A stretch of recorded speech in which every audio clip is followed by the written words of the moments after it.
Hey, what's up, everybody? It's David here from Team Ultra Instinct, and I'm bringing you a new deck profile on the SSB Gogeta Fusion Perfected. I guess it's not exactly new, I should say it's an updated version of it. This is my take on it. It's more of a budget version, but it's still very effective at what it does. It does actually get off the kill pretty aggressively. Turn 4 is generally when you would try to kill, but sometimes you don't get it there, but I have tested it in person. It does pretty well.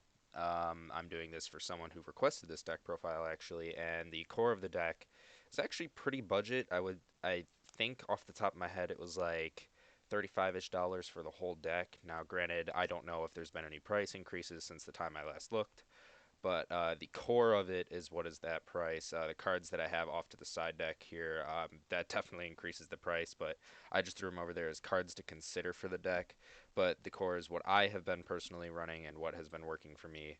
I've considered some of these cards on the side, and actually I almost threw in the Freeze's Death Ball. It's pretty solid for the deck, especially with the leader.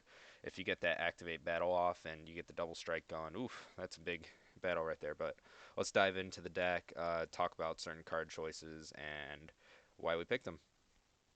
Right away, I chose After Image for the counter attack. I thought about doing the new Grand Eagle counter attack, for the 100k, but this one was the more budget choice. Obviously, it's not an SR, first of all, so it's a lot easier to get.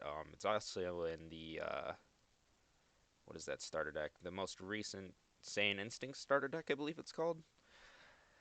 Um, the just standard sparking negate, get your neg 10 on a battle card and plus 40k to your leader or battle card, I guess.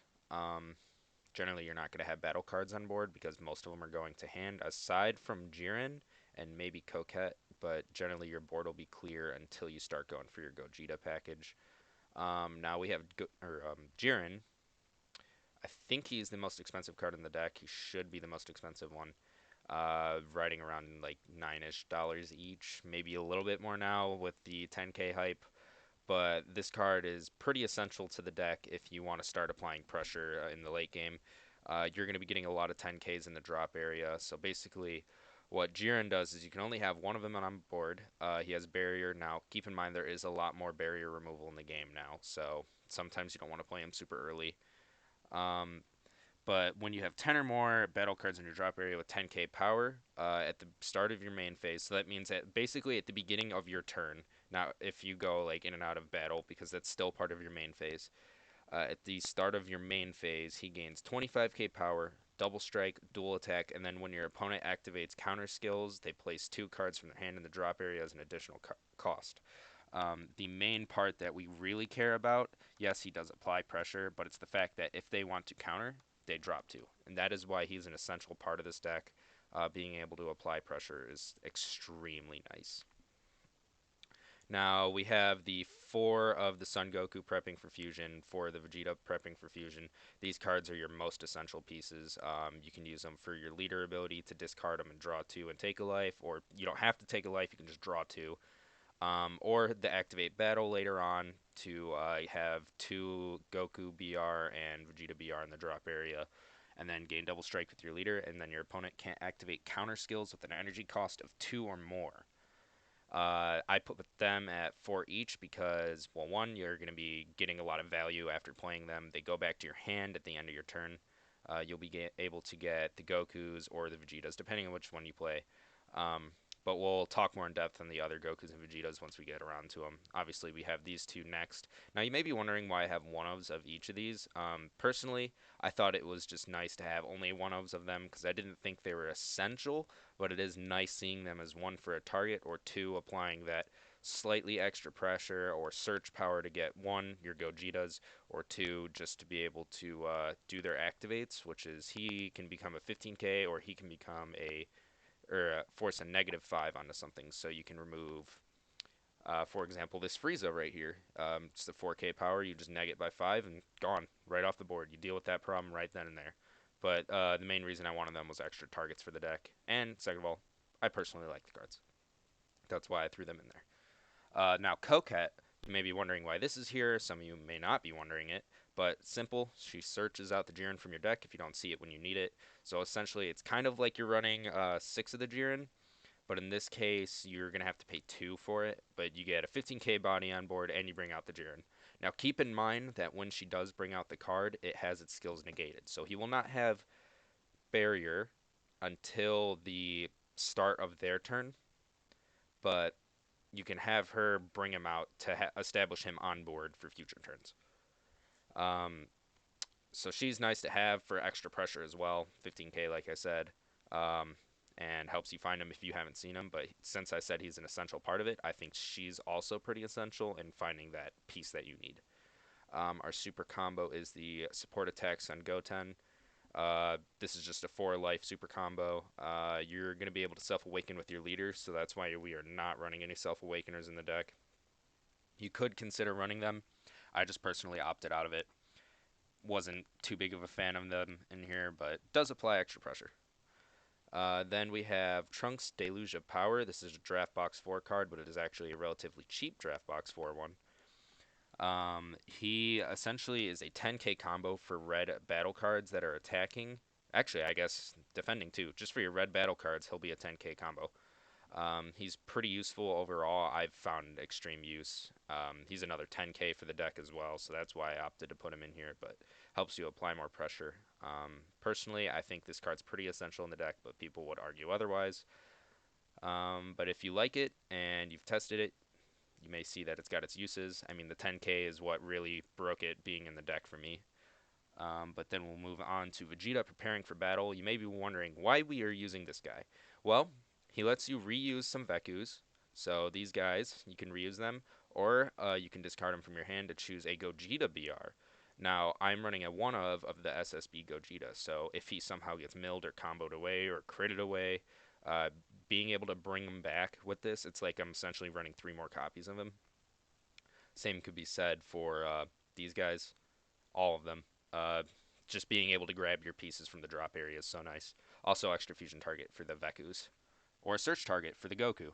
I've had many uses with him. I never play him out. I always use him for the activate main or combo power, or pitch fodder for the leader. Harmonic Energy SSB Son Goku and Harmonic Energy SSB Vegeta. These two, I did them as 2 ofs. They're actually really useful if you get to play them. They are 3 energy to play, of course, but there are extra Goku BR and Vegeta BR targets. I personally like them as 2 ofs. I've had extreme use, like I've said, but I've never gone past playing probably 1 or 2 in a game. Sometimes you do want to just play the Goku out because it's generally, well, the Goku's the better play, honestly. You play it out and then you play a Vegeta BR from your deck in rest mode. So ideally you'd want to play this and hopefully find this, but if you don't, you can find this Vegeta or you can find this Vegeta. The Goku, what he does is he gains 10k power and he can attack active mode battle cards, which is very useful if you're facing someone that has barrier, because that is a way to get around barriers, being able to remove their active mode battle cards. Of course, we're aiming to keep their field clear, so when we're going up to the big guy, it'd be nice to have an empty field ideally. Now, his auto does require Sparking 3. That's really not hard to get with your leader, your pitching cards. It's not hard at all, trust me. As for the Vegeta, negging something 10k and ignoring barrier, oh man, that combos so well with the Goku. And if you don't even need to use it with the Goku, it can just remove something that has 10k power or less and could potentially also have barrier. Card's great. I do enjoy being able to play this one off the effect, but sometimes if you need to just play it and then do his activate main, switch him to rest mode and look for a Goku, it still works. The activate main's there, and the activate main is a grazing, amazing. Sorry about that. Then we go on to Veku, Contents Under Pressure. He essentially is just to be able to attack cards in active mode. This card's pretty nice. Overall, I've found a lot of use for him, but I think sometimes I find more use out of Veku the Fragile, which negs something 10k when you use his activate main. But he's also a 10k power card as well, so that's why I prefer to play Veku the Fragile more. But Veku Contents Under Pressure does apply more, well, it's in his name, pressure.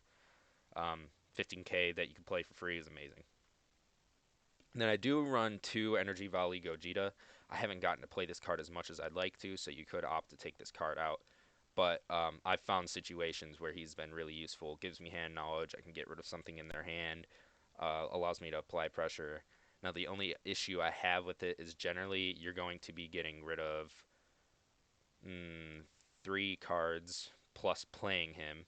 So you lose 4 cards out of your hand just to get him, which is a little bit rough, especially when he's 3 energy. So sometimes it's like, I don't really want to play it. I have better plays I could do, or I can hold hand size. But if your hand gets big enough, sometimes you don't need to be afraid to do it, and he could be the game ender you need to push. Also, great to combo with the Trunks Deluge of Power on him. Just keep pumping up to get him as a big double striker. Now, our main part of the deck, the huge part, is the Gogeta Unparalleled Fusion Warrior. He's a 4 cost Union Fusion, 4 red to be exact, but our deck is mono red, so you won't be worrying about any of your energy. But you draw 2 cards, but you have to discard a Goku BR and a Vegeta BR from your hand. Um, they have to be the same power, keep that in mind, but we don't have to worry about that here as they all have the same power. But this guy is also slight board removal. You can attack something, switch him to active mode because he can attack cards in active mode. He also can't be KO'd. Now keep that in mind. He cannot be KO'd, but your leader has to be a Saiyan and it is red. It cannot be a multicolor leader. It has to be red. Um, but clear the board to set up for this Gogeta, SSB Gogeta Fusion Onslaught. He's an EX Evolve on top of a 6-drop, which he is, and you have to pitch 2 cards from your hand. Well, 2 red cards to be specific. Sorry about that. He also can't be KO'd and he can attack cards in active mode. But what we are caring about is the fact that when he evolves, you can choose 2 cards from your opponent's life if they have no battle cards in play, and then you can place them in the drop area. So basically, he crits them to life. But he can also attack cards like battle cards and then keep switching to active mode. So if they keep trying to protect something, well, they're just wasting cards because he can just keep attacking. Now, unless they can boost its power for the turn, maybe they're okay. But he's a huge board removal because he can also attack cards in active mode. Um, clears board. Card's amazing. He is also a double strike, so 35k pressure card. Generally, what you want to do is if they're at 4 life and they have nothing on field, evolve, crit 2 life, swing with him, and try to go for game. But an alternative we have to game ending is this guy. If your leader is a Gogeta BR and your life is at 2 or less, you can reduce the energy cost of this card in your hand by 4, and you can only have 1 of him in play. But this card is amazing. It is triple strike, not triple attack, triple strike, dual attack. The only issue is when he is reduced cost, he is susceptible to counterplays that happen for playing him. So things such as hidden potential or preemptive strike. If he is reduced by 4, he is also susceptible to those counterplays because he is still technically a 4-drop coming into play. But this card is a great game ender, alternative way to end the game if you can't get this engine going or if you need 35k dual attack triple strike. I opted out of throwing a SCR in the deck, but if you wanted to throw the Frieza SCR in the deck, that would be the one I would throw in here. But he's basically what the SCR of the deck is. Now, what I have sitting in the side deck is not exactly a side deck. It is cards you can consider. It is not what I run in my deck. There are some cheap cards in here. There are some very expensive cards in here. But I was running this Goku, Son Goku, preparing for battle. He's just a negate that you can pitch a card from your hand and then he can return to hand. But he's just a 2 cost, and that's why I took him out. Because I generally don't sit with 2 energy open. Now, at times I found him good, but generally he was pitch fodder. Now, like I said before, Frieza's Death Ball is a card I would extremely consider putting in the deck. It's basically a 25k, 25k combo power. Except for cards that have barrier. Can't get around that with this card. But since all of your energy is red, you will have no issues, and your leader is red, no issues at all. Now this card is a little more expensive, but it is not that expensive. It's like $8 or $10 in that range.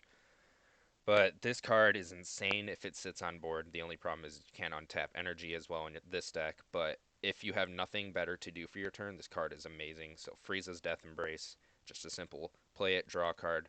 But then if he sits on board, his activate battle is you can pay a red and you can neg a leader card or a battle card 10k for the battle. He can remove stuff on board or he can just protect you. Card's amazing. I already was considering putting in the deck. I just couldn't find the space. And we have Denial of Hope as well. Denial of Hope is a counterplay that just prevents, well, basically counterplay if your leader's red. The card your opponent playing, if it has 20k power or less, it's just put in the drop area. I thought about putting it in the main board, but I generally don't sit with 2 energy open, like I said, so I didn't opt into that one. 1 energy is usually the maximum I have open, but I usually have the hand size to protect myself.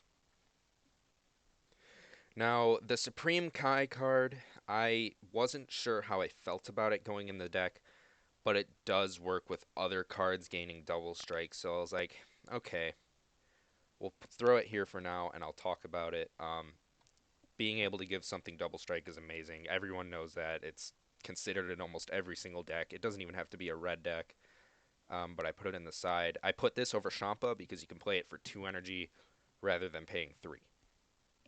Now, you can also opt into giving something no double strike, so you can say, yeah, choose 0 cards, no double strike. You only want to do that if you're trying not to give your opponent cards in hand, but generally you'll be giving something double strike.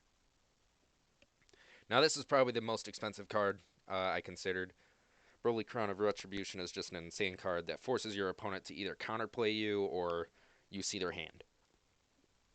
So if your leader card is red, when you play it, your opponent has 2 cards in active mode in their energy. They reveal their hand, and you look at it, and you can choose a card with 20k power or less and place it in the drop area. It's just insane. Hand knowledge, get rid of something from their hand. And then the new Super Saiyan Blue Kaioken Son Goku. He's just either a board wipe or you can get rid of something that has barrier by negging it 25k. Red, I thought it was generically good for the deck. This would be a sideboard if anything, but I would not consider throwing these in the main if you're looking for budget, because this is going to be what you want to do for budget. Some of these alternatives are going to make your deck a lot more pricey. Like I said, the core is 35. I'd consider running this, but this is my take on it. I hope you guys enjoyed what I brought for this leader. It's always been a leader I enjoyed. It just needs a little bit more support to push himself over the brink. I still think it's a very good deck, and yeah, hope you guys enjoyed, and we'll try to get another deck profile out in the near future. If you ever want us to do that deck profile, leave a comment down in the description below of what you want to see, and we'll read it and try to do it for you. But hope you guys enjoyed, and I'll see you guys in the next video.